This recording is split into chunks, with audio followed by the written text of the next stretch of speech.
Isang mapagpalang araw mga kapatid. This is Brother Kino bringing you some thoughts for the journey.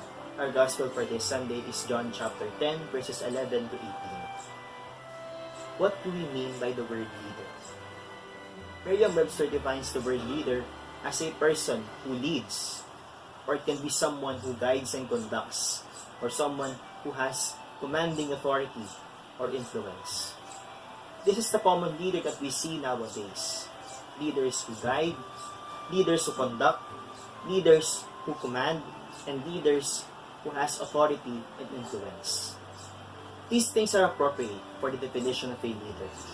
But leadership is not just only about authority, because authority can enslave the leader, and it can be used to incite fear and violence. Authority can be abused, and if this continues up to now, violence, division, and hatred can dominate over peace, unity, and love. If a leader is enslaved by authority, he or she becomes a dictator. A dictator uses his or her authority over others in order to create fear. And this is not what leaders are supposed to be. Yes, they have authority, but they should not use it in violence, fear, and hatred. Some leaders develop a strong sense of influence. They would easily influence other people. But there is a problem with this so-called influence. Their influence can turn into a blind loyalty that can enslave many. There would be a problem if a leader uses his or her influence in blinding the hearts and minds of people. Influence must be used for the common good and not for other desires. Leaders must use their influence for a good purpose in order to create an environment of love and harmony. Leaders are not just leaders because they are also shepherds. Shepherds guide and lead their flock.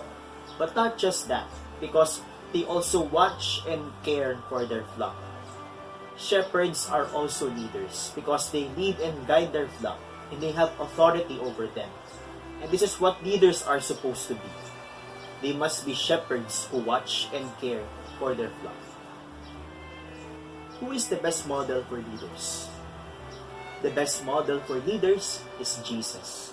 Because Jesus is also a leader, who is also a shepherd. And not just simply a shepherd, but a good shepherd. He is the good shepherd because he watches and cares for his flock. He is the good shepherd because he is willing to offer his life for his flock. He is the good shepherd because he uses his authority for the good of his flock and loves both the good and bad sheep.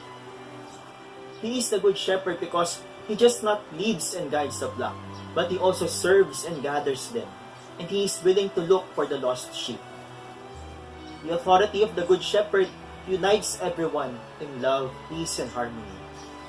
The good shepherd will carry you on his arms, and he will lead you to goodness and holiness. Ito ang kailangan ng ating mundo ngayon.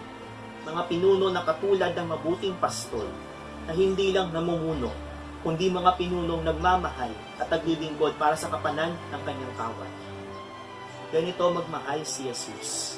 Hagad niya ang ating kaligtasan, kaya gagawin niya ang lahat para sa atin.